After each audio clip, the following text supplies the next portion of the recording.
welcome to my channel, and today I want to talk about all of my experiences going to school in Korea. Now I'm in grad school, not undergrad. But I have already graduated from an undergrad in the States, and now I'm doing a master's and PhD course in Korea. I want to talk about everything related to attending school in Korea, part-time jobs, dorming, social life, apartments, academics, etc. Everything I say in this video is based on my personal experiences, and these are from a perspective of a foreigner attending school in Korea. First and foremost, let's get this question out of the way. Which school do you attend right now, and what do you study? I am attending Seoul National University, and I'm currently studying physiology. The reason why I chose this major may not be the most motivating or encouraging for some of you, because this is not the major I had initially chosen when I came into Seoul National University. I first went into an immunology lab, but I didn't have the best experiences there. I had just come from the States, so I was just not used to the culture, the hierarchy system, the inflexible work hours, working on the weekends. So I think a lot of them kind of came to me as a shock, and I had to think of ways to leave the lab if I wanted to have like a good work-life balance. Now I can expand on this experience in another video in the future, but long story short, I was kind of lost at that moment, and I wasn't sure how to leave the lab or change or switch into another lab, because even if I were to quit, I wasn't sure what kind of job I could land on. I wasn't sure if I was even ready for a job in Korea. So I specifically looked for a lab that had good working hours, good work-life balance, and that didn't abuse their powers to keep students for long hours or a long number of years. And I ended up in this lab, which studies physiology. How long is your program? Now you have to know that I'm in a master's and PhD combined course. If you're taking master's and PhD separately, that's a different question. But for me, because it's a combined, I need to take at least 6 semesters of classes, which will sum up to about 3 years of school.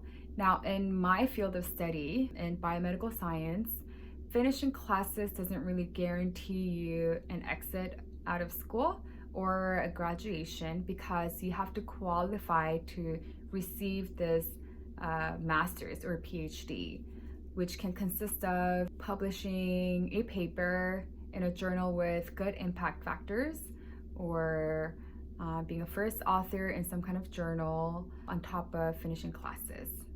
So I'm currently in my last semester of school, and I'm in the process of finishing up or collecting my data so I can eventually publish a paper. Now, I get asked this question a lot. Are you good at Korean, and are your classes taught in English? Now, that's a very good question, because I think a lot of foreigners are kind of afraid to apply to schools in Korea because of that and because of language barriers.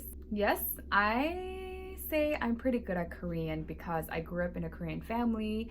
I was born in Korea, but I was raised, or I spent most of my teenage years in the States, so I'm more fluent in English, as you can see, but I don't really have a problem communicating in Korean. However, if I want to speak to somebody formally in a more professional way, I have a hard time to do so. So in classes, I had a very difficult time understanding the terms or even like following instructions. Once in a while, there are some classes taught in English, but most of them are taught in Korean. But majority of professors are pretty good at English.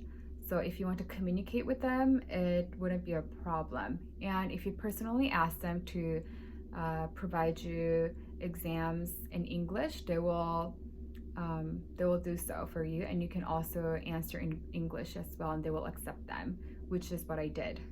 Was it easy to make friends with native Koreans?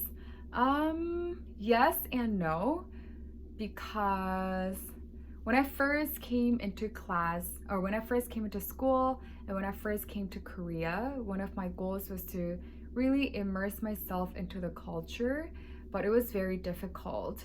I first tried really hard to fit in into their conversations and maybe even speak less English so they feel more comfortable around me.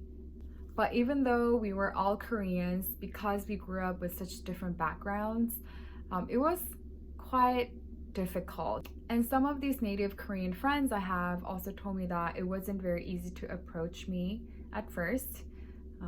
So it wasn't very easy. I definitely made native Korean friends, but eventually I became a little closer to people who are more international like myself, whether it be Korean Americans or people from other countries. How expensive is it living in Korea, and what are your expenses?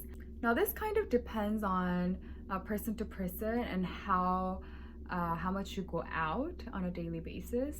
It's definitely easy to get caught up spending money in Korea because everywhere you go there are very affordable street foods and cafes, affordable clothes, nightlife, and very easy to just enjoy yourself on the streets here. So it's very easy to spend money mindlessly and it will eventually build up.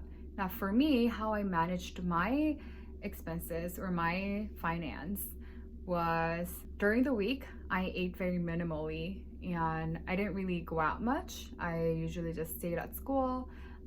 But on the weekends, I would have plans with my friends, go on dates, and purchase items that I needed. I would spend anywhere between $1,000 to $1,500 per month. Now that includes my dorm or my house, phone bill, transportation, food, insurance, and some other social life that I do. Did you have any part-time jobs and how did you find them? Yes, ever since I came to Korea, I've been teaching as a private English tutor. And I tutor around 3 students per week. Sometimes it's just 1, sometimes it's 2, but up to 3 students per week. And depending on their level, grade, even distances or subjects, I charge anywhere between $40 to $70 per hour.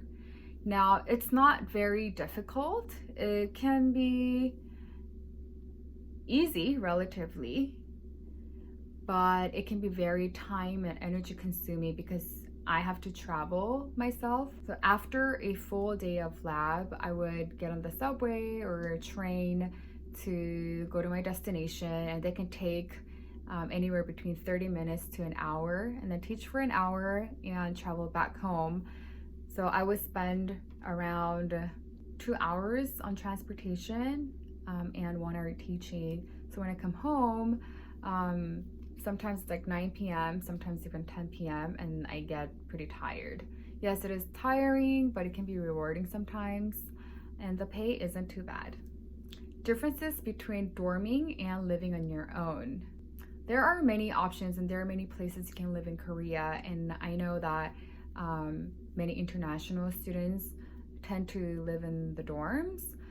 I have lived on my own in 2 different places until I came into the dorm. But dorm isn't that much cheaper than renting out a place of your own. When I had my own room outside, I paid around $600 per month, and that included utility. But in Korea, if you want to rent out, you have to put down a big sum of money, which is like a deposit. So it can be like a couple $1,000 or a couple $10,000, and then you will pay like a monthly rent, and it can be anywhere between $400 to $1,000 or even more than $1,000 if you're willing to pay more. And that is usually for like 1 rooms here, which is like a studio. But the dorm I'm in now charges me around $450. So it's not that much cheaper. It can be a little cheaper, but if you want like your own kitchen, your own bathroom, I would suggest that you save money for your deposit and then rent out a place of your own, because there's not much difference. So those are some of the questions that were asked in my previous videos, And if you have other questions related to living in Korea, going to school in Korea, feel free to comment below and I'll come back in the next video. Thank you for watching and see you again.